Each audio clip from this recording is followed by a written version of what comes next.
Why oppose Agnipath? Reforms in armed forces are the need of the hour. As usual, the Indian opposition started crying foul over the Modi government's most devastating initiative to train 45,000 youth between 17.5 to 21 years as fighting fit and battle ready. What is more disturbing is that some of the learned war veterans too joined the chorus with the ill-informed opposition. The idea behind the government is to ensure enhanced battle preparedness, selection of the very best, and optimal balance between youth and the experienced, and induction from technical institutes. The scheme is intended to provide an opportunity for the youth to fulfill the dream of joining the armed forces to serve the nation, imbibe military discipline, skills, physical fitness, and confidence, and become better citizens by offering a good financial package and 100% opportunity for permanent enrollment. Many right-thinking senior armed forces welcomed it as the need of the Indian Defence Forces, Army, Air Force and Navy. They want youngsters in the battleground to thwart the enemies. However, they expressed their apprehensions over the effective implementation of the scheme, particularly at the entry and training levels.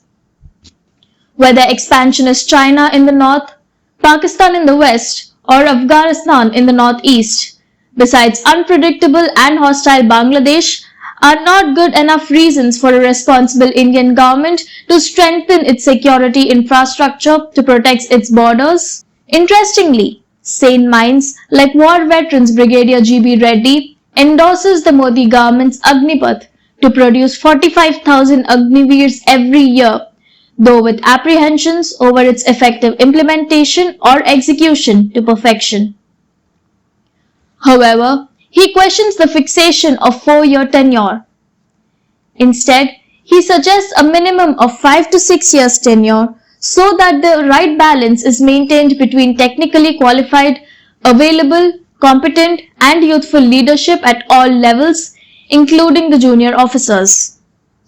Furthermore, he states that it is never too late to implement lateral induction not only in the central paramilitary forces but also in the state police forces.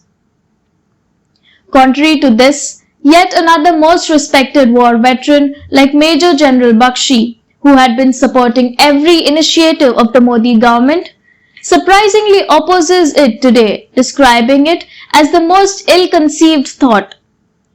This is what he said, and we quote, "I am flabbergasted by Agniveer scheme. First, I thought it was done on a pilot basis.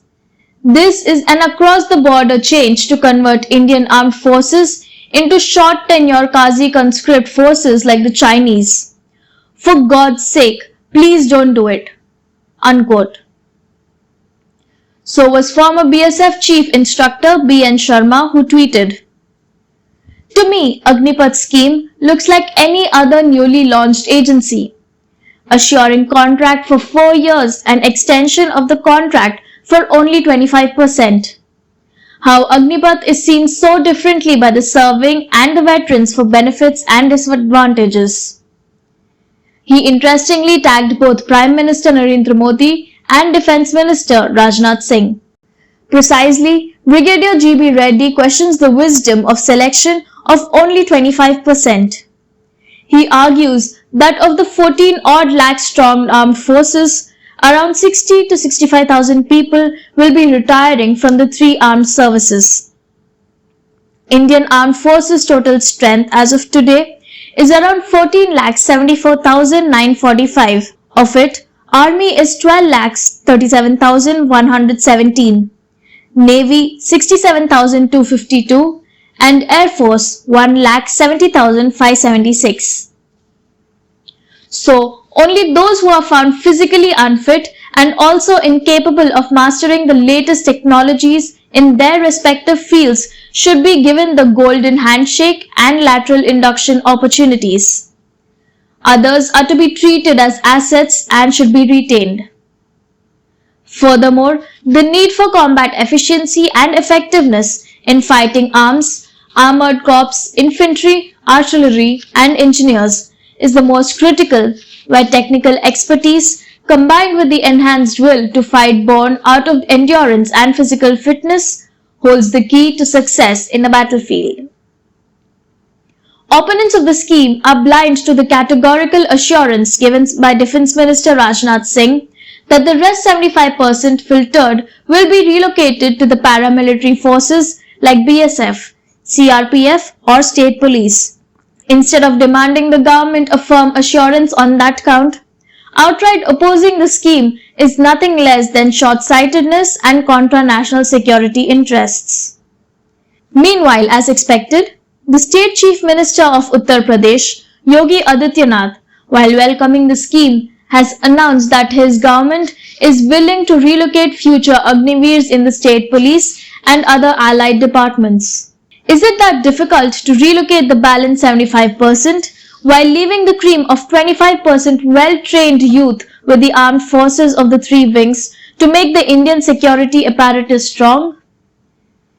It is time that the learned Major General Bakshi and others ponder over once again on the scheme and withdraw their arguments, as such rejection of the scheme blindly will only give unnecessary fodder to the opposition to pounce on forward-looking Narendra Modi's dream to make India strong and self-reliant, even in protecting its future security interests. This is MS Purti for Orange News 9 TV.